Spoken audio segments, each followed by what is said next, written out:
What's up, guys? Look how cool this hat is. I got it at the thrift store.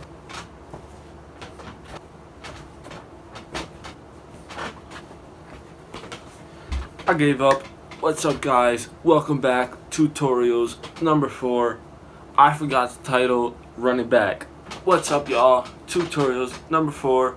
How to fuck.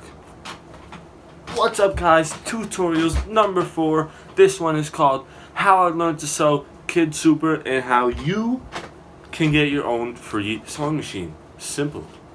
Let's get into it. I think that was fire. I recorded the intro so many times. Okay. So I learned to sew in 8th grade.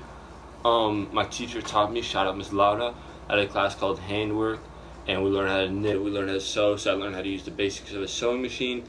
And then basically I didn't do shit for 9th grade, and then after I graduated between 9th grade and 10th grade, that summer I borrowed a sewing machine from my school. I basically emailed Ms. Laura, I was like, yo, I didn't say yo, I was like, excuse me, Ms. Laura, can I borrow a sewing machine because I have some projects I want to work on. So I worked on my projects, borrowed the machine for 2 weeks, brought it back. My projects didn't turn out too good, but you know, it is what it is. Anyway, fast forward that fall, Kid Super posted something on his story, and basically it was something to the effect of, yo, I'm doing a New York Fashion Week show. If anybody wants to help, pull up. No experience needed, no nothing. 25 Kent Avenue, pull up. So I was like, yo, I wonder what's going on. So I went. I met Colin, and he told me a bunch of people donated clothes from all around the world, just sent old clothes. This big ass pile of clothes, and basically my job when I first got there was to sort it in between clothes that we could reuse to make garments for the to like cut up and make garments for the show, and then sort that between that and garments that we can't use and that are just kind of trash or the material wasn't so good. And we'll put that in this big pile where the models would walk out of. So yeah, and then so I did that for a couple days, got to hang out with everybody who was sick. And then eventually somebody asked me like, yo, do you know how to sew? I need some help with this and this. I'm running behind. So like, yeah, I know how to sew. I didn't really know how to sew. I just knew the basics. But basically, I for the rest of the time leading up to the fashion show, I kind of shadowed people, got real close with everybody, a bunch of my older siblings now.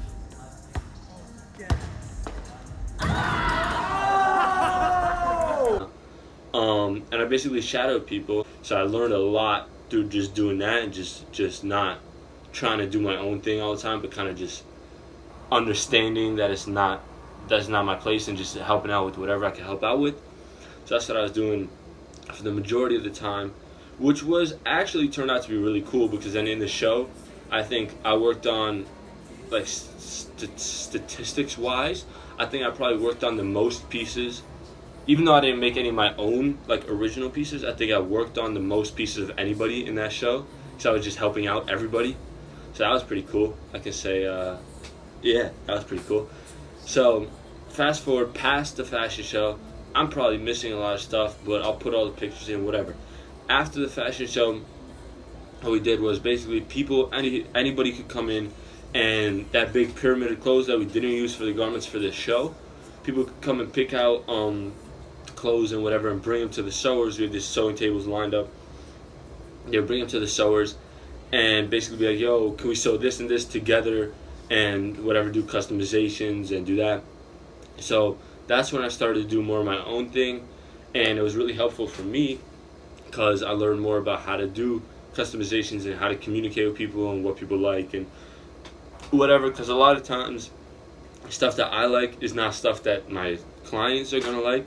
So yeah, that really helped me learn and get a taste of what it's like to do custom clothing. So at the end of those 2 weeks, we had all these sewing machines that Colin had bought for the fashion show. It was like, yo, as payment, since I didn't pay none of y'all because this is a sweatshop and we don't do that, he said as payment you can take a sewing machine home. And I think a lot of people like picked out a Kid Super piece that they got. I didn't get one, but it's all good. I got a free sewing machine. That's not how you gonna get yours. I'm getting to that. Hold on. Anyway, 2 or 3 months ago, I made the 250.bk Instagram account and was posting about 4 times a week on there. Got up to I think 250 followers. It's nothing crazy, but I was getting a lot of work, so it was fun. Really grinding.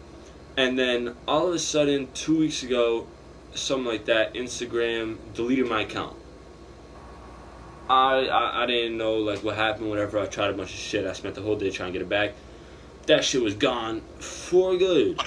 Some of them going to sleep. Fuck that!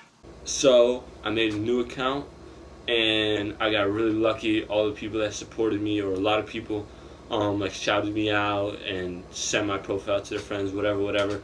So thank y'all for doing that. Shout out to you guys. I love you. We gonna keep going. Hopefully Instagram can stop hating now. I'm rambling a lot. Let me get into how you gonna get your sewing machine. Let's get into how you money. get your free sewing machine. Basically, the first thing I would do is check websites like Craigslist free section. The Craigslist free section is fire. I actually just looked up sewing machines on the Craigslist free section earlier, and look what I found. Oh my goodness, a free sewing machine in my neighborhood. And Facebook Marketplace has also a free stuff section. I'll check there as well. So both of those. There's also there is also a lot of other websites with free sections, but those are the two main ones that most people post on. So those are the two that I would check like regularly. I think if you check once a week or once every 2 weeks, you'll probably get lucky. The other thing is, a lot of neighborhoods or like towns and shit have like community websites where a bunch of members from the community talk. So for example, I live in Fort Greene, and there's a website called Fort Greene Kids where a bunch of parents gossip about their children. And basically what you can do, or basically I just went on my mom's account, but you can probably just make your own account and just pretend you're a parent. Like, I don't know. And I asked like, yo, does anybody have any sewing machines? I did this in the summer between 9th and 10th grade before Kids Super, and one person said yes, and then so I got lucky. I went to pick it up and I brought it back and it didn't work. So that was a little tough, but you know, I'm sure if I would have kept trying, I probably would have got one, to be honest with you. So I was just looking at all the resources, especially like community websites.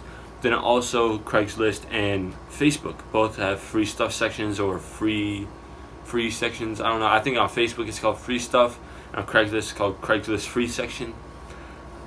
That's the way. That's where I would look. I would check about once a week. And if you don't live in Brooklyn or Fort Greene like I do, make sure you research all the websites. There's often more than one of the community websites or the parent websites or whoever's little town websites, whatever organizations. Maybe check Facebook groups for your area. That's another one. Anyway, y'all get the idea. There's a lot of shit out there that nobody really knows about. And even if you don't want a sewing machine, check the websites for other shit that you might want.